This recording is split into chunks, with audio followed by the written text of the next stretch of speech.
사무엘상 10장 17절에서 24절까지 말씀입니다.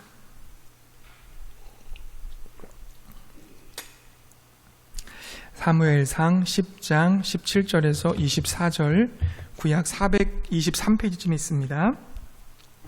우리 같이 한 목소리로 합독으로 읽겠습니다. 사무엘이 백성을 미스바로 불러 여호와 앞에 모으고 이스라엘 자손에게 이르되, 이스라엘 하나님 여호와께서 이같이 말씀하시기를, 내가 이스라엘을 애굽에서 인도하여 내고 너희를 애굽인의 손과 너희를 압제하는 모든 나라의 손에서 건져내었느니라 하셨거늘, 너희는 너희를 모든 재난과 고통 중에서 친히 구원하여 내신 너희의 하나님을 오늘 버리고 이르기를, 우리 위에 왕을 세우라 하는도다. 그런즉 이제 너희의 지파대로 1000명씩 여호와 앞에 나아오라 하고, 사무엘이 이에 이스라엘 모든 지파를 가까이 오게 하였더니 베냐민 지파가 뽑혔고, 베냐민 지파를 그들의 가족별로 가까이 오게 하였더니 마드리의 가족이 뽑혔고, 그 중에서 기스의 아들 사울이 뽑혔으나 그를 찾아도 찾지 못한지라. 그러므로 그들이 또 여호와께 묻되, 그 사람이 여기 왔나이까? 여호와께서 대답하시되, 그가 진보다리들 사이에 숨었느니라 하셨더라. 그들이 달려가서 거기서 그를 데려오매 그가 백성 중에 서니 다른 사람보다 어깨 위만큼 컸더라. 사무엘이 모든 백성에게 이르되, 너희는 여호와께서 택하신 자를 보느냐? 모든 백성 중에 짝할 리가 없느니라 하니 모든 백성이 왕의 만세를 외쳐 부르니라. 사무엘상 9장과 10장에는요 사울이 이스라엘의 초대 왕으로 등극하는 그런 과정이 소개되어져 있습니다. 이스라엘 백성이 사무엘에게 왕을 세워달라고 요구를 했는데요, 왜냐하면 이스라엘이 생존의 위협을 당하고 있었기 때문이었습니다. 고도로 조직된 군사 공동체이며 철제 무기까지 소유한 블레셋의 위험이 너무나 컸어요. 그렇기 때문에 단일 군사 지도자, 즉 왕을 중심으로 연합해야만 승리할 수 있다고 생각을 했습니다.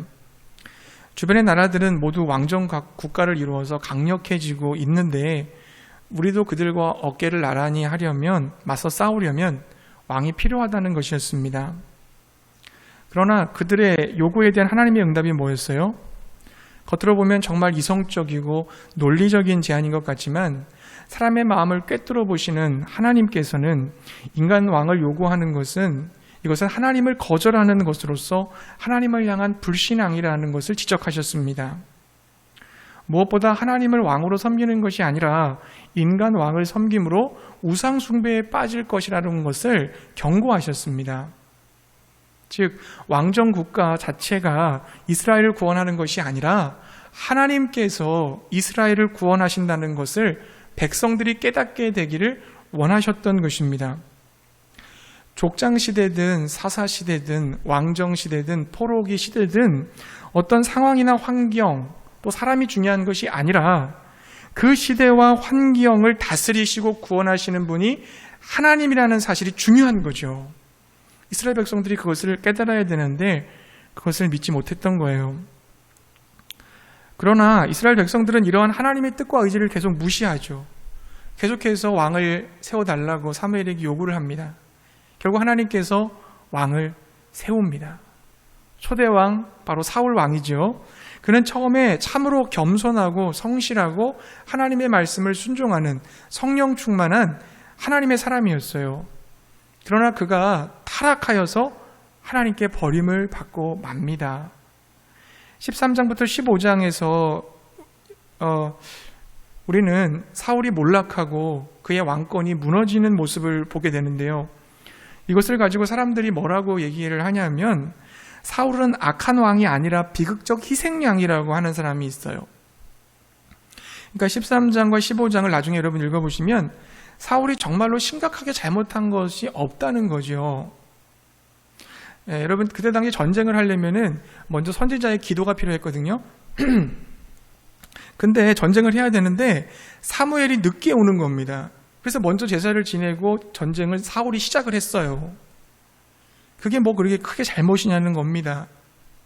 또 아말렉과의 전투에서 승리하고 하나님께 하나님께 드리려고 재물과 가축을 남긴 건 역시 불순종이지만, 이런 불순종이 하나님께 버림받을 정도인가, 그 정도로 큰 죄인가, 하나님을 위한 예물인데, 이렇게 생각하는 경우가 있어요. 그러므로 어떤 학자들은 사울이 거부된 것은 하나님이 사울을 죄인으로 보시기로 선택하신 것이요, 그를 왕의 자리에서 거부하기로 미리 정했기 때문이라고 주장하는 사람도 있습니다. 사랑하는 성도님들, 정말 그럴까요? 하나님께서 이스라엘 백성에게 교훈을 주시려고 사울을 희생양으로 쓰신 것입니까? 이미 하나님이 짜놓으신 그 시나리오 속에서 사울을 통해 하나님은 이스라엘 백성들의 그 잘못을, 죄를 지적하려고 하셨던 걸까요? 만약 그렇다고 한다면 하나님은 정말 나쁜 분이죠. 사울이 순종하지 못할 것을 뻔히 알고 계심에도 불구하고 사무엘상 13장 13절에 이렇게 말씀하셨거든요. 여호와께서 이스라엘 위에 왕의 나라를 영영히 세우셨을 것이라. 사울 당신을 통해서 영영히 하나님 나라를 세울 겁니다, 이런 말씀을 하셨다는 거죠. 사울에게 헛된 약속을 하신 거 아닙니까? 만약 이렇다고 한다면 하나님은 공의로운 분이 아니십니다. 하나님께서 만일 사울이 실패할 것을 이미 알고 계셨다고 가정한다면 하나님은 헛된 약속으로 사울과 백성들을 속이는 것에 지나지 않는 것입니다. 그러나 여러분, 우리가 믿는 하나님 그런 분이 아니세요. 하나님은 정말 신실한 왕을 세우기를 원하셨습니다. 그리고 그가 하나님을 정말 믿고 순종함으로 그가 다스리는 이스라엘 나라가 잘되고 평안하고 복되기를 원하셨어요. 이스라엘 왕이라는 존재는 어떤 존재입니까? 본인이 왕이지만 본인이 왕이라는 것을 인정하지 않는 사람이 진짜 왕이에요. 누가 왕이야 그러면? 하나님만 왕이시다. 나는 하나님의 신하다, 종이다. 그래서 나의 역할은 진짜 왕이신 하나님과 백성들을 연결해주는 가교 역할을 하는 것이다. 이런 마음과 태도를 가진 사람이 진정한 하나님이 원하시는 왕이거든요. 하나님은 사울 왕을 세울 때 비록 왕을 안 세우면 제일 좋겠지만 부득불 세운다고 한다면 사울이 그런 마음가짐을 가지고 다스려 주기를, 이스라엘 나라를 다스려 주기를 기대하셨던 것입니다. 그래서 충성스러운 왕을 통하여 하나님만이 진정한 이스라엘의 왕이시며 구원자이고 통치자임을 드러내고 싶으셨던 겁니다.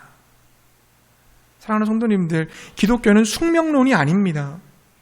모든 것이 운명처럼 예정된 게 아니라는 거죠. 하나님께서 우리의 앞날을 모두 정해놓은 것이 아닙니다. 아니, 목사님, 하나님은 전지하신 분 아닙니까? 모든 것을 다 알고 계시는 분이시잖아요. 근데 왜 우리의 앞날을 모른다고 하십니까? 정해놓지 않았다고요? 하나님께서 저와 여러분을 향한 계획은 완전히 선하시죠. 그분은 악한 계획을 세우실 수가 없는 분이니까요. 악하지 않은 분이시니까. 선하시고 우리를 향한 생각은 축복이고 은혜입니다. 가장 좋고 만족스러운 것을 예배해놨다는 것을 믿으시기 바랍니다. 예레미야 29장 11절 말씀 보면 여호와의 말씀이니라 너희를 향한 나의 생각을 내가 아나니 평안이요 재앙이 아니니라 너희에게 미래와 희망을 주는 것이니라 그렇게 말씀하셨어요. 디모데 후서 1장 7절도 하나님이 우리에게 주신 것은 두려워하는 마음이 아니요 오직 능력과 사랑과 절제하는 마음이니 그렇게 말씀하셨습니다. 하나님이 우리를 향한 계획, 우리를 바라보면서 어떤 계획을 세우세요? 평안, 소망, 능력, 사랑, 절제. 즉 하나님께서는 저와 여러분의 행복을 원하신다는 거죠. 만족한 삶, 평안한 삶, 복받기를 원하시고 그것을 예배해 놨다는 것을 믿으시기 바랍니다. 그런데 왜 모든 것이 운명처럼 예정된 것이 아니라고 제가 말했느냐면요. 죄로 인하여 하나님과 멀어지는 것은 하나님의 계획이 아니라는 거죠. 하나님의 뜻이 아니에요. 내가 죄를 짓고 하나님을 떠나 사는 것은 절대로 하나님이 우리에게 의도하신 삶은 아니라는 겁니다. 그것은 하나님의 축복의 계획을 깨기로 결정한 우리의 선택일 뿐이죠. 바로 우리들의 책임이라는 겁니다. 우리가 신앙생활함에 있어서 내가 하나님께 불순종할 것을 하나님이 알고 계셨을 거야. 내 신앙이 지금 약해질 것을 하나님이 이미 계획해 놓으셨을 거야. 그러면서 모든 책임을 다 하나님께 전가시켜요. 하나님께 돌려요. 그러나 그렇지 않습니다. 하나님은 여러분들이 열심히 신앙생활하고 주님을 정말 잘 믿고 순종하면서 하나님과 동행하며 살아가는 신앙생활하기를 원하시는 것입니다. 하나님의 말씀을 거역하는 것은 고로 내 책임이라는 거죠. 하나님의 말씀에 대하여 순종할지 불순종할지 내가 선택하는 것이고 거기 선택에 따른 책임은 내가 져야 된다는 것을 여러분 기억하세요. 그래서 우리에게 필요한 게 뭐예요? 신앙의 훈련이죠. 쉽게 순종하기가 어렵잖아요. 십자가를 지고 주님 쫓는 게 그냥 한 번에 되는 게 아니잖아요. 그러니까 신앙의 훈련을 받는 겁니다. 디모데전서 4장 7절 말씀 보니까 망령되고 허탄한 신화를 버리고 경건에 이르도록 내 자신을 연단하라. 명령이에요. 연단이라는 것은 연습하라, 훈련하라는 거거든요. 거룩한 삶을 살도록, 경건한 삶을 살도록, 선택의 속에서 하나님의 것을 선택하도록, 말씀에 따라 살아갈 수 있도록 훈련하라. 예수 그리스도를 닮아가도록 연습하라. 그렇게 말씀하시는 것입니다. 그러나 여러분, 이 노력은 내 힘으로만 되는 것이 아니잖아요. 생명의 떡 되시는 그 예수님을 우리가 먹어야 되는 거예요. 예수 그리스도가 내 안에 계셔야 되는 거예요. 예수님이 주시는 힘과 능력을 가지고 이 삶을 살아나가는 것입니다. 예수님의 생명과 내 생명이 연결되어질 때만 가능한 거예요. 내 능력, 내 의지, 내 뜻으로 가능한 게 아니에요. 이거는 오직 성령님의 도움을 받아야 될 줄로 믿습니다. 그러므로 기도하면서 말씀을 묵상하면서 주님의 은혜 안에서 우리의 믿음이 자라나야 된다는 것을 믿으시기 바랍니다. 물론 여러분, 쉽게 믿음이 자라진 않아요. 쉽게 자라지 않아요. 굉장히 오랜 시간이 걸릴지도 모릅니다. 그러나 여러분, 포기하지는 마십시오. 비록 내가 연약함 속에서 넘어진다 할지라도, 그리고 실패한다 할지라도 하나님은 절대로 우리를 포기하지 않으세요. 우리에게 다가오셔요. 위로하시고 격려하시고 우리 손을 잡아주시고 다시 일으켜 세워주십니다. 괜찮아. 넘어질 수 있어. 그게 너지. 하지만 내가 있잖니? 다시 일어나자. 늘 그렇게 말씀하시면서 우리를 격려하시는 거예요. 새 힘을 주시는 겁니다. 나는 자격이 없어요. 나는 실격이에요. 실력도 없어요. 그럼에도 불구하고 하나님께서는 나를 영원하시고 신실하신 사랑으로 끝까지 붙들고 계심을 믿으시기 바랍니다. 그 사랑에 의지해서 우리는 계속 주님 앞에 나가는 거예요. 그러므로 포기하지 말고 계속해서 하나님을 의지하시기 바랍니다. 예수 그리스도 안에 거하고 성령님의 도우심을 구하시기 바랍니다. 어느새 주님 안에서 성장하고 있는 저와 여러분의 모습을 발견하게 될 겁니다. 때가 되면 내가 예수 그리스도의 인격과 성품을 배워가고 있구나. 그대로 살고 있구나라는 것을 보게 될 줄로 믿습니다. 하나님께서는 그러한 기대를 사울에게 거셨어요. 그를 통해 하나님이 온전히 통치하시고 다스리시는 신정국가를 다시 이루시기를 원하셨어요. 비록 타선책이었지만, 인간 왕을 통해서 이루는 거였지만 사울을 통해 이루려고 하셨어요. 그래서 하나님은 사울에게 말씀하시고 싶은 것들이 있었습니다. 절대로 사울아, 잊지 말아야 될 것이 있단다. 이 사건을 통해서 사울이 실패하지 않도록, 넘어지지 않도록 사울을 격려하고 싶으셨던 겁니다. 그 사건이 뭘까요? 바로 사무엘상 9장과 10장에 기록된 사건이에요. 어떤 사건이었습니까? 그 전해주고 싶은 메시지를 먼저 두 가지 보기 원하는데, 첫 번째는 뭐냐면 하나님이 인도하신다는 것을 믿으라는 겁니다. 하나님이 사울아, 너를 인도하고 있어. 넌 그걸 믿어야 해. 그렇게 말씀하신다는 거죠. 자, 여러분 9장에 가시면요, 사무엘상 9장 가면 어떤 일이 일어납니까? 사울의 아버지 기스가 암나귀를 잃어버려요. 당시 나귀라고 하는 것은 굉장히 중요한 수송 수단이었고요. 특히 암나귀는 새끼를 낳았으므로 굉장히 더 중요합니다. 그리고 나귀가 있다는 것은 약간 잘 사는 집을 얘기하는 거예요. 그래서 그 기스는 사울에게, 아들 사울에게 나귀를 찾아오게 시켰고, 사울은 사왕과 함께 나귀를 찾기 위해서 여러 군데를 돌아다녔습니다. 상당히 먼 곳까지 돌아다녔어요. 학자들은 한 40km를 방황했다 그랬어요. 그렇지만 나귀를 찾을 수가 없었습니다. 근데 9장 5절에 가보면요, 그들이 숲 땅에 이르게 됨을 알 수가 있어요.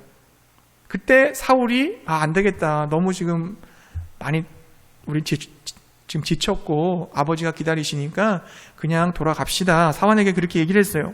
그때 사환에게 지혜가 떠올랐어요. 그게 뭡니까? 바로 지금 가까운데 하나님의 사람이 있습니다. 그에게 가서 물어봅시다, 나귀가 어디 있는지. 숲에 살고 있던 하나님의 사람이 바로 사무엘이었습니다. 자, 사울은 하나님의 사람을 만나려면은 아무것도 좀 들을 예물이 없다, 그렇게 얘기했어요. 당시에 그 관습에는 선지자를 만날 때 항상 예물을 드리게 돼 있었거든요. 근데 사울이 지금 아무것도 없는 거예요. 그때 사울의 사환이 자기에게 있는 약간의 은을 빌려주겠다고 얘기를 합니다. 그래서 그들은 사무엘을 찾아 나서요. 11절에 가보면 물길로 나오는 소녀를 만나거든요. 그 소녀에게 사무엘이 어딨냐를 묻자 소녀가 상세하게 가르쳐줘요. 자, 그 과정을 통해서 드디어 사무엘을 만납니다. 놀라운 것은 뭐냐면 사울과 사환이 사무엘을 만나기 그 전날 하나님께서 사무엘에게 나타나셔서 네가 다음날 사울을 만날 것이다 라는 걸 미리 알려주셨고, 그를 만나면 그가 왕이 될 사람이니까 기름을 부으라고 가르쳐 주셨다는 거죠.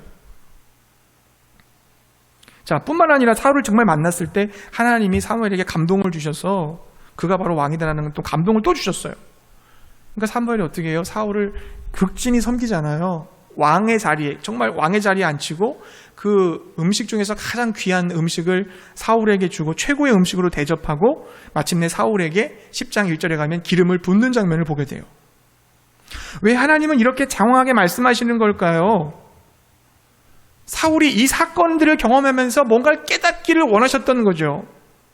그것은 뭐냐면 왕이 된다는 것은 전적인 하나님의 은혜라는 겁니다. 하나님의 섭리라는 거예요. 즉 왕이 되는 것도, 왕으로 살아가는 것도, 왕의 자리에서 내려오는 것도 모두 나 하나님이 너를 인도한다는 것을 믿으라는 겁니다. 왕이 되는 것은 사울이 인간적인 조건을 네가 갖추었기 때문이 아니라는 거예요. 사울이 어떤 것을 잘해서가 아니라는 겁니다. 하나님의 전적인 은혜로 네가 왕으로 부름을 받았다. 하나님의 전적인 인도하심이라는 것이다 라는 걸 깨닫기를 원하시는 거죠. 암나귀가 그때 없어진 것도, 그 나귀를 찾으러 나갈 때 사환과 동행한 것도, 찾다가 하필 사무엘이 거하는 성읍에 들어간 것도, 사울은 가려고 했지만 사울이 사무엘한테 가보자고 얘기한 것도, 가다가 돈이 없었는데 하인한테 돈이 있었던 것도, 그리고 가는 중에 소녀를 만났던 것도, 사무엘에게 미리 하나님께서 말씀해 주신 것도, 이 모든 것이 하나님의 전적인 은혜이며 인도하심이었다는 것입니다. 그러니까 하나님께서 사울에게 이렇게 말씀하시는 거예요. 내가 너를 선택했어. 내가 너를 왕으로 불렀다. 내가 앞으로 너를 인도할 것이다. 지금처럼 인도할 것이다. 이렇게 말씀하시는 거예요. 사울은 그걸 깨달아야 됐었고요. 둘째로 하나님께서 사울에게 깨닫기 원하셨던 것은 뭐냐면 하나님의 말씀이 반드시 이루어진다는 것을 믿으라는 겁니다. 하나님 말씀은 반드시 이루어진다. 넌 그걸 믿어야 된다. 자, 이제 왕으로 기름을 부음 받은 사울에게 사무엘은 아주 귀한 체험을 하게 합니다. 그것은 한 번이 아니라 무려 3번이나 연거푸되어지는 체험이었어요. 그 체험들의 특징은 뭐냐면 하나님의 말씀대로 그대로 이루어지는 체험이에요.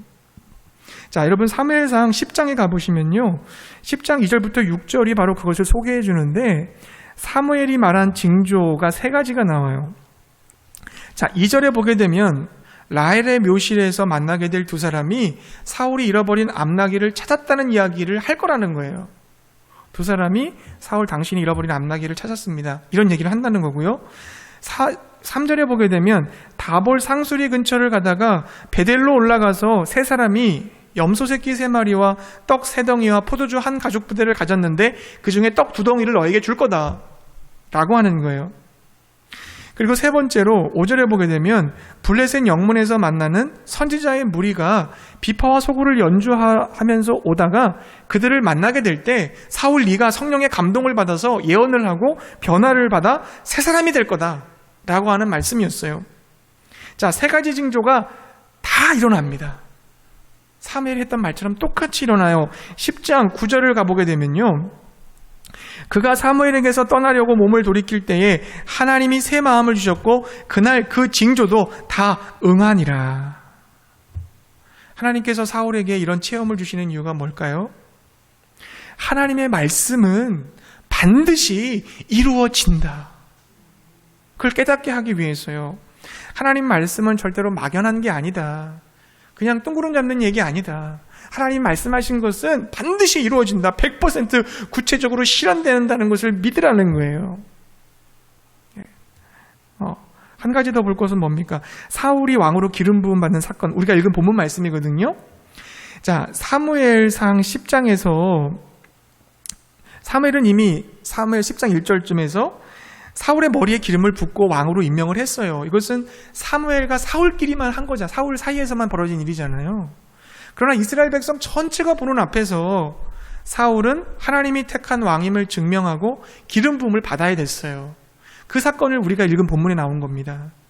그래서 어떻게 해요? 사무엘이 이스라엘 모든 지파에게 미스바로 모여라. 그렇게 하고 제비를 뽑잖아요. 왕 될 사람을 선택을 합니다. 처음에는 지파별로 나오게 하고 그 다음에 뽑히면 또 그 지파에서 가족별로 또 뽑히고 가족 중에서 또 뽑으니까 결국 누가 나왔어요? 기스의 아들 사울이 뽑힌 거잖아요. 그 수많은 사람들 중에서 뽑고 뽑아 사울을 딱 세워냈어요. 하나님께서 이스라엘 백성들 앞에서 사울을 왕으로 세워주신 거죠. 여러분 사울이 얼마나 감격했을까요? 베냐민이라고 하는 가장 작은 지파, 문제 많이 일으켰잖아요. 사사기서를 읽어보면 베냐민 지파는 참 말썽꾸러기 지파예요. 많은 문제를 일으켰어요. 가장 작은 지파 사람인 자신을 선택해 주신 그 하나님, 잃어버린 나귀 한 마리도 찾지 못하는 부족한 자신을 왕으로 세워주신 그 하나님 앞에 사울이 얼마나 감동을 하고 감사하고 찬양과 영광을 돌렸겠습니까? 하나님께서는 사울이 이 사건을 계기로 하나님의 말씀은 반드시 이루어진다는 것을 믿기를 바라셨던 것입니다. 하나님의 인도하심을 믿는다면 하나님께서 나의 삶을 인도하시오. 하나님의 주권적인 섭리로 나를 이끌어 가시오. 그리고 하나님이 말씀하신 것은 반드시 성취가 돼. 이것을 믿는다면 사울은 하나님 앞에서 어떻게 살아가야 될까요? 왕으로서 어떤 삶을 살아가야 돼요? 하나님께 순종해야 될 줄로 믿습니다. 순종해야 되는 거죠. 하나님이 나의 모든 것을 책임지시고 인도하시는구나. 내가 할 일은 하나님이 나를 책임지시고 인도하신다면 하나님이 하신 말씀에 순종하는 거지. 하나님의 말씀 반드시 이루어지는구나. 내 인생이 하나님의 말씀을 성취해 나가는 통로가 되어야 되겠구나. 그렇다고 한다면 내가 말씀에 순종해야지. 이것을 깨달아야 했던 거예요. 여러분 성경을 보십시오. 하나님의 역사는 항상 순종을 통해서 일어났어요. 생명을 보존해서 새로운 시대를 여는 일에 참여하는 그 노아가 할 일은 뭐였습니까? 방주를 짓는 거였잖아요. 비가 올 징조도 없는데 멀쩡한 하늘을 바라보면서 방주를 짓는다는 게 어떻게 이게 쉬운 일이겠어요? 하지만 묵묵히 방주를 졌기 때문에 새 시대를 여는 주인공이 될 수가 있었습니다. 아브라함도 마찬가지예요. 이스라엘 민족의 조상이 되고 그리고 믿음의 조상이 될 수 있었던 거, 열국의 아비가 될 수 있던 이유는 뭡니까? 포도치적 아비 집을 떠나라는 하나님의 말씀에 순종했기 때문에 된 거죠. 모세가 홍해를 가르고 이스라엘 백성들을 출애굽시키는 민족의 영웅이 될 수 있었던 이유는 뭡니까? 바로 앞에 나가서 내 민족을 보내라고 하는 하나님의 그 명령에 순종했기 때문이에요.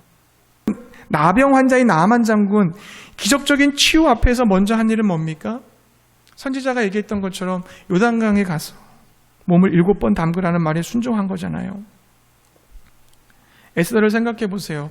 이스라엘을 구출했던 그 에스더, 그가 어떻게 이스라엘을 구축할 수 있었습니까? 모르드게를 통한 하나님의 명령, 너가 왕 앞에 나가서 우리나라를 좀 도와달라고 청해라, 그 말에 순종했을 때 그녀는 나라를 구하는 여인이 될 수가 있었어요. 안디옥 교회가 영광스러운 교회로 하나님 앞에서 쓰임받을 수 있었던 이유는 뭡니까? 여러분, 바울과 바나바, 그렇게 존경했었던 그 하나님의 사람들을 선교사로 보내라고 했던 성령의 말씀에 순종했을 때 세계 복음화의 단초가 되는 교회, 세상을 바꾸는 중심에 선 교회로 쓰임받게 된 거 믿으시기 바랍니다. 예수님도 마찬가지잖아요. 우리 모든 인류의 구세주와 주님이 되시기 위해서 예수님은 십자가에 달려 자신의 생명을 하나님께 드리셔야만 했습니다. 그 순종을 통해서 그렇게 되셨어요. 그러므로 사랑하는 성도님들, 하나님께서 정말 내 삶을 인도하고 계심을 믿는다면, 하나님의 말씀이 반드시 성취되는 것을 믿는다면 하나님 말씀에 순종하시기 바랍니다. 우리가 해야 될 일은 순종이에요. 순종할 때 역사가 일어나는 거고, 순종할 때 기적이 일어나는 거고, 순종할 때 하나님의 뜻이 성취됨을 믿으시기 바랍니다. 이스라엘에 여러분, 바엘리라는 학자가 있어요. 바엘리라는 학자가 있어요. 이분은 인간의 생체 리듬을 연구하는 학자예요. 축구 경기에서 그 페널티킥을 가지고 인간을 분석했는데요. 축구 경기할 때 페널티킥 하잖아요. 그 페널티 에어리어 안에서 반칙이 일어나면 골키퍼하고 키커하고 1대1로 승부를 하는 게 있잖아요. 그게 페널티킥이라고 합니다. 자, 골키퍼를 앞에 세우고 공격수는 공을 차게 되는데요. 사실 골키퍼가 어떤 방향을 잡아도 워낙 그 거리가 가깝고 키커가 빨리 차기 때문에 골키퍼가 그 골을 막을 수 있는 확률은 거의 없다고 그래요. 골이 될 확률은 거의 90%입니다. 근데 이 행동 반응을 연구한 거예요. 그는 그 키커가 어느 방향으로 볼을 차는지를 연구해 봤더니 통계적으로 3등분이 나왔다고 합니다. 3분의 1은 왼쪽으로, 3분의 1은 가운데로, 3분의 1은 오른쪽으로 찼어요. 키커가. 3등분 딱 됐어요. 그럼 골키퍼의 행동 반응은 어땠을까? 골키퍼는 어떻게 했을까요? 키커는 3등분이지만 골키퍼는 2등분이었습니다. 오른쪽을 막든지 왼쪽을 막든지, 그러니까 오른쪽에 50%, 왼쪽에 50% 이렇게 된 거예요. 자, 골키퍼가 중간에 가만히 서 있지는 못했다는 거예요. 왜 그런가 심리 테스트를 해보니까 3분의 1의 확률이 나온다는 것을 알고 있음에도 불구하고 중앙에 가만히 서 있는 판단을 못하는 것은, 중앙에 서 있지 못하는 것은 양쪽으로 골을 먹으면 그것처럼 멍청해 보이는 모양새가 없다는 거죠. 그래서 이래나 저래나 막을 확률이 없다면 빨리 넘어지는 쪽을 선택한다는 겁니다. 바엘이라는 학자는 여기서 행동 편향이라는 용어를 만들어냈어요. 골키퍼는 공이 정면으로 오는 것을 아예 포기했다는 거죠. 그냥 무조건 움직인다는 겁니다. 오른쪽이든 왼쪽이든 무조건 움직인다. 이걸 행동 편향이라고 부른 거예요. 여러분, 이런 생리가 우리 신앙과 인생에도 그대로 드러나지 않습니까? 우리는 하나님의 말씀대로 순종하지를 못해요. 기다리라고 하면 어떻게 됩니까? 기다리고 가라 하면 가야 되는데 하나님께 순종하기보다는 내가 하고 싶은 대로 먼저 움직여요. 하나님께서 기다려라. 기다려야 되고 가라. 그러면 가야 되는데 말씀하기 전에 내가 먼저 움직이고 싶은 대로 움직인다는 거죠. 내 마음에 끌리고 욕심이 가는 대로 행한다는 것입니다. 바보스럽게 순종하다가 사람들에게 비웃음을 당할 것 같은 불안감도 있는 것 같아요. 그러니까 아예 자신의 방법으로 먼저 행동으로 움직인다는 거죠. 이해되지 않아도 답답해 보여도 어리석어 보여도 하나님의 말씀에 순종해야 되는데 먼저 자신의 뜻대로 내 마음이 움직이는 대로 욕심이 생기는 대로 행하고 본다는 겁니다. 하나님의 말씀이 이루어져야 되는 것이 아니라 내 말이 내 뜻이 이루어지기를 바라고 있는 것이 우리들의 모습이라는 거예요. 여러분, 하나님의 말씀에 순종하는 것이 어렵습니까? 아니, 여러분, 절대로 그렇지 않습니다. 하나님의 말씀 순종이 내게 축복이고 그게 은혜라는 것을 안다면 우리는 기쁨으로 순종할 수가 있어요. 여러분, 기억하시기 바랍니다. 순종하지 않음으로 인한 비참함과 불행은 이루 말로 할 수 없다는 거죠. 여러분, 사울을 보십시오. 사무엘상 15장 22절부터 23절에 이런 말씀을 했어요. 사무엘상 13장과 15장에 기록된 그 사울의 불순종에 대해서 사무엘 선지자가 사울에게 한 말이에요. 사무엘이 이르되 여호와께서 번제와 다른 제사를 그의 목소리를 청종하는 것을 좋아하심같이 좋아하시겠나이까? 순종이 제사보다 낫고 듣는 것이 수장의 기름보다 나으니 이는 거역하는 것은 점치는 죄와 같고 완고한 것은 사신 우상에게 전하는 죄와 같음이라. 왕이 여호와의 말씀을 버렸으므로 여호와께서도 왕을 버려 왕이 되지 못하게 하셨나이다 하니. 제사 지내는 것보다 순종하는 게 더 낫다. 거역하는 것은 점치는 것이고 완고해서 거역하는 것은 우상에게 전하는 죄와 같다. 너가 하나님 말씀을 버리면 하나님도 너를 버릴 수밖에 없다. 불순종의 대가는 하나님이 더 이상 그를 사용하실 수 없다는 거였습니다. 하나님이 그의 삶에 역사하실 수 없다는 거였어요. 하나님의 의의 도구가 더 이상 될 수 없고 사단의 도구가 된다는 것이었습니다. 이것은 하나님이 우리를 미워해서 벌 주는 게 아니에요.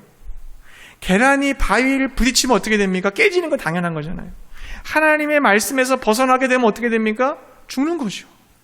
망하는 거죠. 물고기가 물을 떠나면 죽는 것처럼, 기차가 레일에서 벗어나면, 탈선하면 위험해지는 것처럼, 사고 나는 것처럼 우리가 하나님 말씀을 벗어나는 순간 우리는 멸망하게 되는 것입니다. 여러분, 이 부분에서 우리가 주목할 사람이 누구예요? 사무엘입니다. 사무엘 앞에 사울이라는 청년이 나타났잖아요. 사무엘이 사울을 왕처럼 막 대접을 해주고 실제로 기름을 붓고 이스라엘 백성들 모아서 제비를 뽑고, 사무엘 입장에서는 결코 쉬운 일이 아니에요. 사사는 자기가 마지막이에요. 이제 왕정시대로 들어가게 될 텐데 왕을 뽑아달라고 했을 때 사무엘은 그렇게 기분이 좋지 않았다고 그랬어요. 하나님도 역시 불쾌하셨고, 하지만 차선책으로 그 왕이 잘 일을 감당해 주기를 바라는 마음으로 사울 왕을 뽑았다고 그랬죠. 그런데도 불구하고 사무엘은 하나님이 사울을 왕으로 세우라고 하니까 순종합니다. 하나님이 하라고 하니까 자기 마음에 들지 않지만, 불편하지만 순종하는 거예요. 하나님이 하라고 말씀하시니까 내 마음에 동의가 되든 되지 않든, 동기부여가 되든 생기든 생기지 않든 순종하는 것입니다. 그러므로 사랑하는 성도님들, 불순종은 우리의 몫이 아닙니다. 하나님의 자녀, 하나님의 백성에게 필요한 건 뭡니까? 순종입니다. 순종. 하나님이 우리의 삶을 인도하세요. 하나님이 주권을 가지고 우리를 이끌어 가십니다. 순종하시기 바랍니다. 하나님의 말씀은 반드시 성취가 됩니다. 이루어집니다. 공기를 떠돌다가 사라지는 그런 허무한 말씀이 아닙니다. 반드시 사건을 일으키고 기적을 일으키고 역사를 일으킵니다. 그 말씀에 순종하시기 바랍니다. 그래서 여러분, 하나님의 의의 도구, 하나님의 동역자, 하나님의 친구로서 하나님의 선한 뜻을 이 땅 가운데 펼치시는 저 여러분 되시기를 주의 이름으로 축복합니다.